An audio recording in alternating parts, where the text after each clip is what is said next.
अच्छा परशुराम जी, इन मैदान में कब खड़े होंगे? राजनीतिक मैदान में ये चर्चाएं चल रही है कि विधानसभा चुनावों के लिए बाप जी इस बार तैयारी कर रहे हैं, चुनावी मैदान में। अब जब आपने एक यात्रा की, पूरे क्षेत्र में घूमे, आपने वहाँ पर क्या देखा? क्या विकास नहीं हुआ इस क्षेत्रों का? ऐसी कोई लगी आपको जो यहाँ काम ऐसे मूलभूत सुविधाओं के काम होने चाहिए, या सब कुछ ठीक चल रहा है? नमस्कार, मैं हूँ अशोक शेरा और आप देख रहे हैं नेताजी ऑनलाइन। आज हमारे साथ एक ऐसी शख्सियत है जिन्हें हम नेताजी तो नहीं कह सकते, लेकिन आने वाले दिनों में नेताजी कहने से इनकार भी नहीं कर सकते, क्योंकि राजनीतिक गलियारों में ऐसी चर्चाएं हैं। जो अभी हमारे साथ साधु जी बैठे हैं, वो राजनीतिक दुनिया में जा सकते हैं। इन्हीं से तमाम सवालों के जवाब करेंगे, लेकिन उससे पहले मैं आपको बता दूं कि आप कनाना मठ के श्री गादीपति हैं परशुराम गिरी जी महाराज। आपके देश में कई जगह और भी मठ हैं। विस्तृत बातों को लेकर हम इनसे शुरुआत करते हैं, लेकिन पहला सवाल मेरा बाबू जी यही रहेगा कि इन दिनों जो आपकी एक यात्रा चल रही है, आप उस यात्रा को इस उद्देश्य से कर रहे हैं कि सनातन धर्म में कैसे लोगों को जोड़ा जाए, कैसे एक जप जो है वो हर मुख से निकले। क्या सर आगाज किया आपने? बिल्कुल अशोक जी, ये पूरी की पूरी यात्रा समूचे क्षेत्र के लिए एक अलग सा वातावरण स्थापित करने वाली यात्रा थी। पूरी यात्रा में ओम नमः शिवाय के करोड़ों मंत्रों का जप हुआ और एक धर्म जागरण हुआ। जहां जहां गए, गांव गांव, ढाणी ढाणी, नगर नगर, शहर शहर, गली गली, अद्भुत उत्साह इस पूरी यात्रा को लेकर के मैंने अपनी आंखों से दर्शन किया। और पूरी की पूरी यात्रा धर्म को धारण करने वाली थी। अनेकों युवाओं में नशा मुक्त जीवन जीने की पद्धति प्रदान करने वाली थी। अनेकों बुजुर्गों की पगड़ी के सम्मान के लिए सुसंस्कारित करने के आह्वान से युवाओं को प्रेरित करने वाली थी। अनेकानेक बहन बेटियों की सुरक्षा की दायित्व की जिम्मेदारी इन युवाओं के कंधे पर कैसे हो, इस भावना के साथ ये यात्रा समूचे क्षेत्र में भ्रमण करती हुई पहुंची। बाबू जी, एक सवाल है मेरे जहन में आ रहा है, हमारे दर्शक भी ये जानना चाहते हैं कि जो आपने यात्रा की है जी, यात्रा करके आपने क्या देखा? क्या हमारा सनातन धर्म या किसी भी समाज का धर्म है, किस तरफ से जो युवा है, कहीं ना कहीं आजकल ये बातें भी आ रही है कि संस्कार विहीन होते जा रहे हैं, वो रास्ता भटक रहे हैं जी। क्या लगा महाराज जी को? अशोक जी, मैं जैसे ही इस यात्रा का जब शुभारंभ किया, इससे पहले भी एक यात्रा निकली थी, आपको जानकारी होगी, समरसता संकल्प यात्रा। समरसता संकल्प यात्रा का उद्देश्य ही यही था कि जाति पाति का जो भेदभाव है वो मिटे। भगवान ने ममेवांशो जीव लोके जीव भूत सनातनः, सबने ईश्वर के अंश से ही जन्म लिया है। तो ऊंच नीच भेदभाव ये वर्तमान परिप्रेक्ष्य में मुझे लगता है इसकी आवश्यकता नहीं है। तो उस उद्देश्य से जब वो यात्रा निकली और वो जब पूर्णाहुति उस यात्रा की नागाना में हुई, अनेकानेक तीर्थालयों में जाकर के अनेकानेक जातियों के जो धर्म गुरु थे वो सब उस यात्रा में सम्मिलित हुए। ब्राह्मण, क्षत्रिय, वैश्य, शूद्र, जिनको शूद्र लोग कहते हैं, मैं तो उन शूद्रों को रुद्र रूप में देखता हूँ अशोक जी। मेरे लिए शूद्र कहना भी मैं अपराध समझता हूँ। शूद्र मतलब भगवान रुद्र के समान। जब हम सब भाई हैं तो फिर ऊंच नीच, छोटा मोटा, बड़ा छोटा नहीं होना चाहिए। फिर उस यात्रा का जो प्रतिफल निकला, किस यात्रा का? समरसता संकल्प यात्रा का जब प्रतिफल इस यात्रा में देखा गया, तो इस यात्रा में अशोक जी मेरे साथ ब्राह्मण भी थे वेद मंत्रों के साथ, मेरे साथ क्षत्रिय भी थे धर्म संरक्षण के लिए, मेरे साथ वैश्य भी थे जो इस यात्रा की पूर्ण व्यवस्था देख रहे थे, सेवाएं दे रहे थे, और जिनको शूद्र कहते हैं वो सेवा और समर्पण के अद्भुत प्रकल्प के साथ साथ चल रहे थे। आपने पूछा कि बाप जी इन यात्राओं में आपने क्या देखा, नया क्या देखा? अशोक जी, नया ये देखा कि 80 साल 90 साल की बूढ़ी माँ जैसे ही उसके कानों में ओम नमः शिवाय की गूंज गई और उन्होंने सुना कि कोई संत आह्वान कर रहा है एक लोटा जल महादेव को अर्पित करने के लिए, वो दौड़ी चली आ रही है। मैं रथ से बैठे बैठे देख रहा हूँ कि माँ दौड़ रही, मैं इशारा कर रहा हूँ रुकिए, तुरंत रथ रुका और माँ आ रही है अश्रुपात करते हुए, मतलब उनकी आंखों से भाव भरे आंसू हैं और भगवान शिव को जल अर्पित कर रही हैं। ये भाव मैंने देखे। अनेकों देवालयों में जाने का अवसर मिला।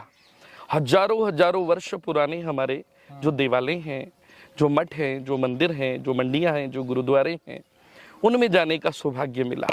पूरे क्षेत्र के भ्रमण से हर गांव में पहुंचे। उन गांवों में जो जो देवालय हैं, उन देवालयों में जाकर के अभिषेक करने का अवसर मिला।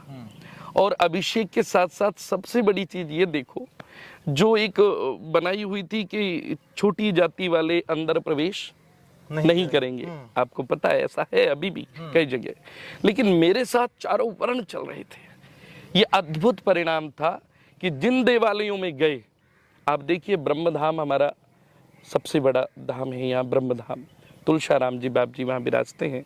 पूज्य महाराज जी को जैसे ही पता चला कि ये यात्रा आ रही है, महाराज जी ने कहा कि आप यहाँ आइए और भोजन प्रसाद यहीं लेंगे। तो हम सभी ने, चारों वर्णों के लोगों ने ब्रह्मा जी के दर्शन किए और प्रसाद भी सबने एक जाजम पर बैठ करके पाया। ये परिणाम नहीं है तो और क्या है। ठीक है। उसके बाद आगे गए तो मेघधारू आश्रम, वहां पर ऐसे ही सबने आनंद लिया। खेड़ में, मतलब पूरे के पूरे समूचे क्षेत्र में ऐसा धार्मिक वातावरण मेरे हृदय को गदगद करने वाला। निश्चित रूप से हमारे दर्शक जो हैं एक बात का इंतजार कर रहे हैं कि राजनीतिक बात जो है बाप जी से कब पूछेंगे, साधु जी से, महात्मा जी से। मैं जरूर पूछूंगा, आपका इंतजार जरूर पूरा होगा। लेकिन उससे पहले मेरा सवाल ये है, हालांकि एक साधु संत होते हैं, उनका काम एक समाज को सही दिशा दिखाना होता है, धर्म के प्रति जागरूक करना होता है, लेकिन फिर भी हम जानना चाहते हैं कि बाप जी आप मूलतः कहाँ से हैं, आपका जो क्या परिचय है, आप हर लोग व्यक्ति जानना चाहते हैं। जी, मेरा जन्म हरिद्वार और दिल्ली के मध्य में उत्तर प्रदेश में मलूपुरा करके गांव है, छोटा सा, धनोरा मंडी के पास। वहाँ वैसे तो मुझे लगता है कि एक जाति, हाँ। लेकिन मैं बता देता हूँ, कोई दिक्कत नहीं। ब्राह्मण कुल में मेरा जन्म हुआ और हम दो भाई, एक सैनिक एक संत। मेरे से बड़े जो हैं वो आर्मी से अभी रिटायर हुए। और मैं मात्र 5 वर्ष की अवस्था में माता पिता ने गुरुदेव को अर्पित कर दिया था, मात्र 5 वर्ष की अवस्था में। तब से संन्यास में हूँ और उसके पश्चात पूरे का पूरा जीवन सनातन सेवा में ही लगा रहा। अब आखिरी अपने माता पिता या परिवार के लोगों से मिलने कब गए थे?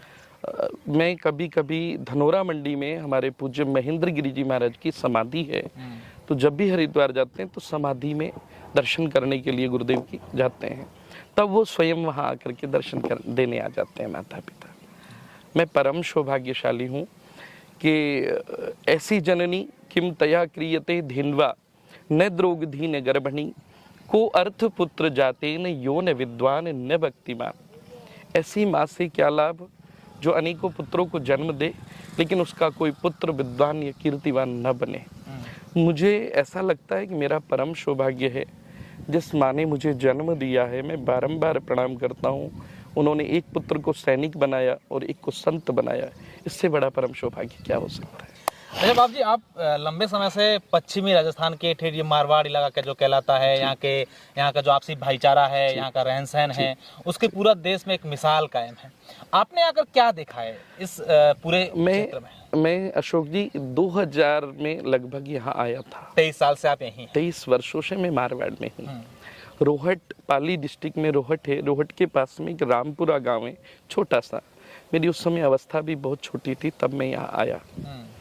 तब से मैं मारवाड़ में हूँ।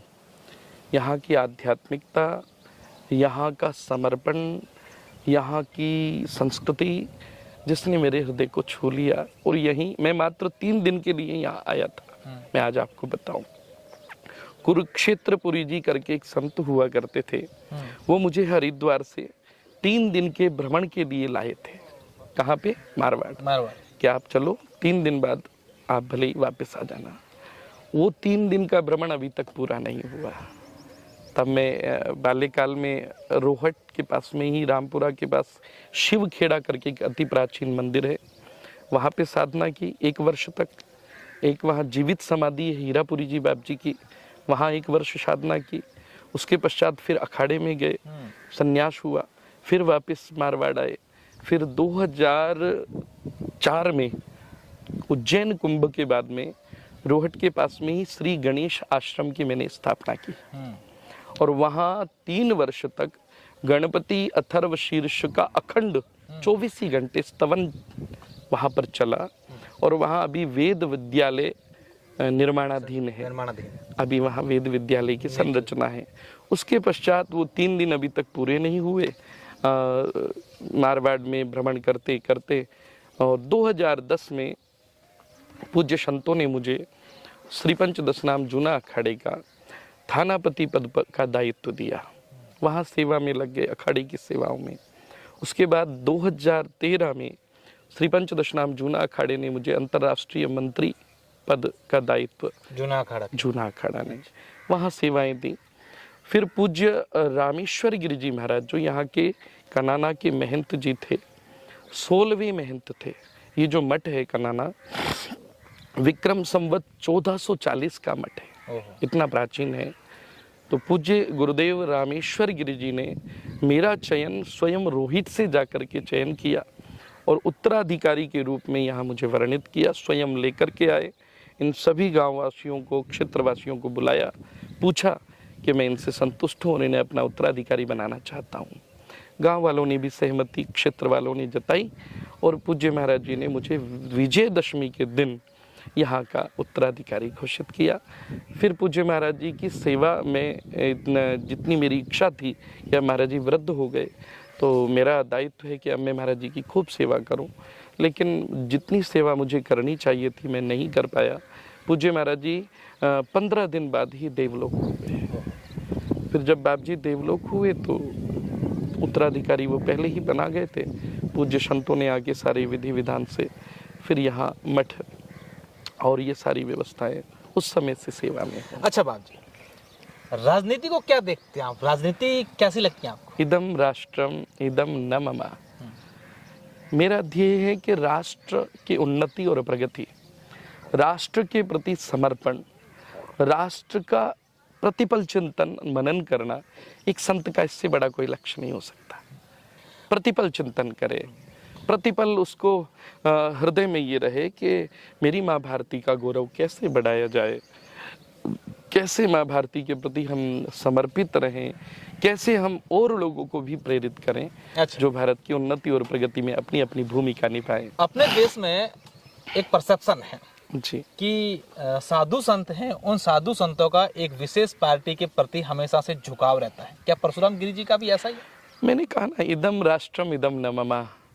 जो राष्ट्र की उन्नति में खड़ा है, परशुराम गिरि उसके साथ खड़ा है। अच्छा परशुराम जी, इन मैदान में कब खड़े होंगे?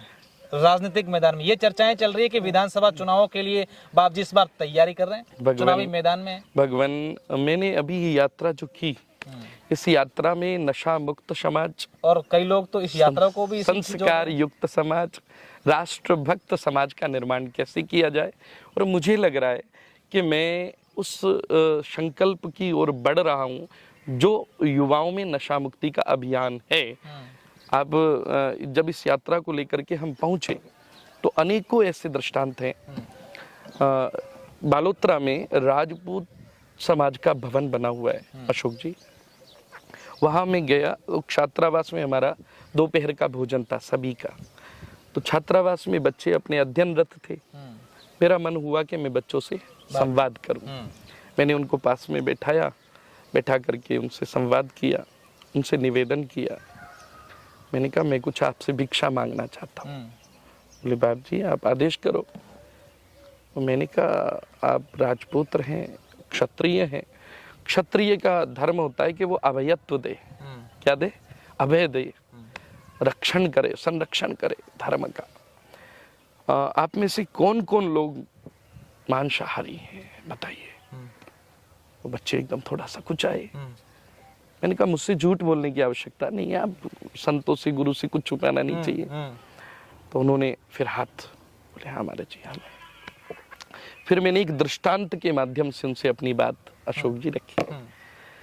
उन बच्चों के हृदय को उस बात ने झकझोर के हाँ, और तत्काल मेरी वो चिप्पी मंगवाई जल पात्र, और उन्होंने संकल्प लिया, बोले बाप जी हम कभी भी आज के बाद मांसाहार नहीं। 11 बच्चों ने, ये परिवर्तन है।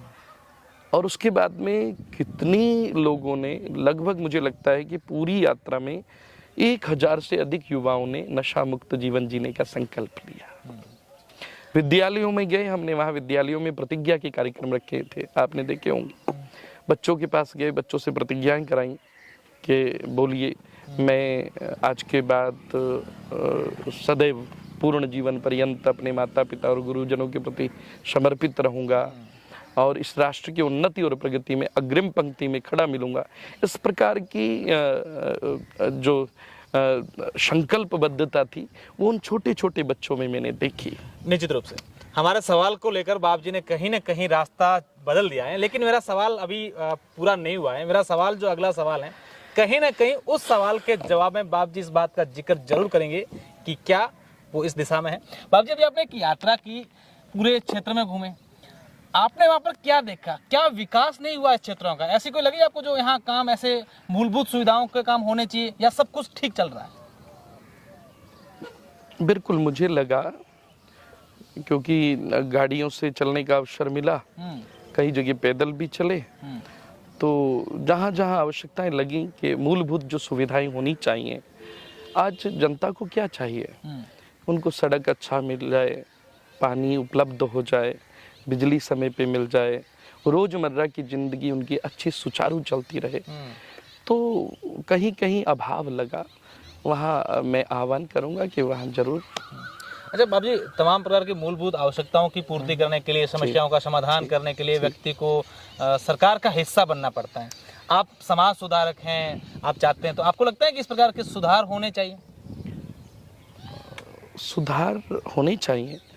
मैंने पहले ही कहा कि इस राष्ट्र की उन्नति और प्रगति में जिसकी जो भूमिका हो वो पूर्ण दायित्व के साथ निभाए। मेरा आखिरी सवाल है, हमारे तमाम दर्शक बहुत समझदार हैं, आज की जनता सब पढ़े लिखे हैं। मेरा आखिरी सवाल है, महंत परशुराम गिरी जी महाराज का ये पूरे क्षेत्र में इस प्रकार का माहौल है कि यहाँ किसी भी धर्म का, जाति का कोई भी व्यक्ति आता है, बड़े आदर भाव से आपका मान सम्मान करते हैं। हालांकि आप, जैसा कि अभी आपने बताया कि कई लोगों को ये पता भी नहीं था कि परशुराम जी महाराज जो हैं वो मूलतः कहाँ से हैं, क्या कैसे आपको ये सब लोग आपको प्यार करते हैं? आपके मन में क्या आता है ये भाव कि देखिए मैं इतना लोग आपको चाहते हैं? मैं इन सब में नारायण का रूप देखता हूँ। और मेरे संन्यास में अशोक जी, मैंने एक बहन को छोड़ा। छोड़ा मतलब जब संन्यास हुआ तो परिवार से दूर हो जाता है व्यक्ति। मुझे ऐसा लगता है कि इस देश की लाखों करोड़ों बहनें मेरी हैं। छोड़ा एक को है, लेकिन जिम्मेदारी और दायित्व करोड़ों बहनों का मेरे कंधों पर है। एक माँ को संन्यास के समय जरूर छूट गई होगी, लेकिन करोड़ों माताओं की सेवा और समर्पण, करोड़ों माताओं के प्रति सभी के अंदर एक ममत्व हो, मातृत्व हो, ये दायित्व मेरे कंधों पर है।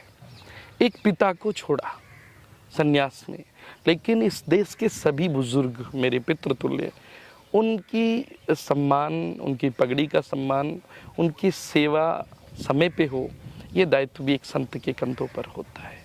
तो मुझे ऐसा लगता है कि ये लोग मुझे जो प्यार करते हैं, अब ये तो मेरे अंदर कोई ऐसी विशेष क्वालिटी तो है नहीं, लेकिन मुझे लगता है कि प्रेम देकर के प्रेम मिलता है। मैं इनमें नारायण का रूप देखता हूँ, तो ये भी मुझ में कुछ देखते होंगे। बाप जी का साफ तौर पर कहना है कि इस क्षेत्र के जो लोग हैं मुझे निसंदेह प्रेम करते हैं। अब देखने वाली बात होगी क्या इसी साल विधानसभा चुनाव में महंत परशुराम जी गिरी जो हैं वो चुनावी मैदान में होंगे?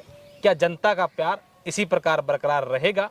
ये देखने वाली बात होगी। लेकिन हम आपसे ये जरूर कहते हैं कि जल्द ही बाप जी का एक ऐसा इंटरव्यू करेंगे जिसको आप सुनकर के जो आपका इंतजार है वो जरूर समाप्त होगा। बहुत बहुत शुक्रिया, धन्यवाद।